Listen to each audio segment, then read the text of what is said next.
principal mythe dont découlent tous les autres, c'est le grand mythe de ce qu'on appelle la défloration.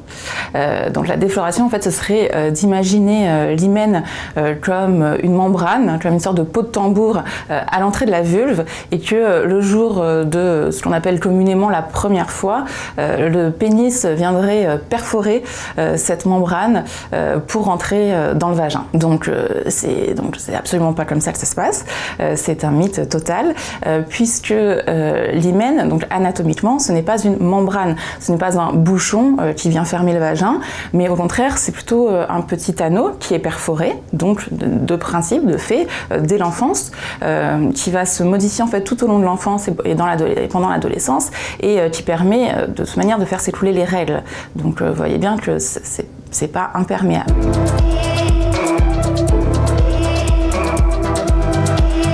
Alors non, l'hymen ne doit pas forcément saigner lors des premiers rapports sexuels. Ça arrive dans environ 50% des cas, donc une chance sur deux. Il peut saigner un petit peu parce que il a été déchiré à un endroit, à plusieurs endroits, mais il peut aussi simplement se distendre ou ne pas bouger du tout.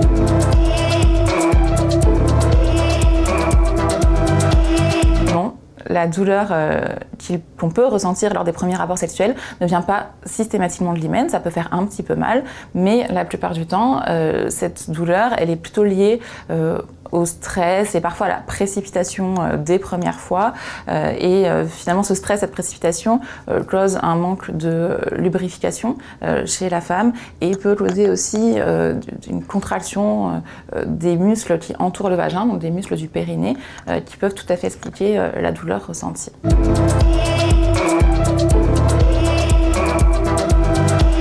Dans la sexualité, cette entrée dans les rapports sexuels ne se fait pas forcément par l'hymen, ne se fait pas forcément d'ailleurs par le vagin. Elle peut se faire de plein de manières différentes, il y a plein de sexualités différentes, il y a plein de manières de vivre ou de ne pas vivre sa sexualité, et ce sera votre choix dans tous les cas, mais en tout cas, cela n'a pas de lien avec cette partie anatomique du corps qui est l'hymen. D'où ça vient, donc cette fausse idée, ce faux lien entre hymen et virginité?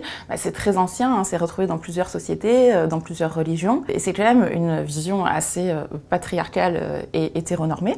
Donc je vais m'expliquer. Patriarcale pourquoi? Parce qu'il s'agit quand même ici de contrôler le corps des femmes, de contrôler leur sexe, de contrôler leur sexualité, et au-delà de contrôler leur capacité reproductive, parce que c'est quand même de ça qu'il s'agit, c'est que lorsque la femme reste vierge pour le mariage, si elle tombe enceinte, ce sera donc forcément de son mari et non pas de quelqu'un d'autre.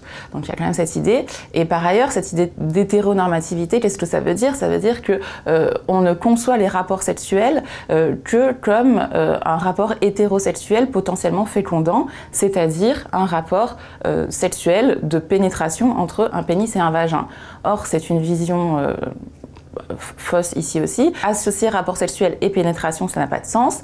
Il y a des pénétrations dans le vagin qui ne sont pas des rapports sexuels. Par exemple, mettre un tampon ou une coupe menstruelle peut un petit peu dilater l'hymen et pourtant ça n'a rien de sexuel. Et à l'inverse, des pratiques telles que le cunnilingus ou la masturbation externe sont réellement de la sexualité qui n'implique absolument aucune pénétration.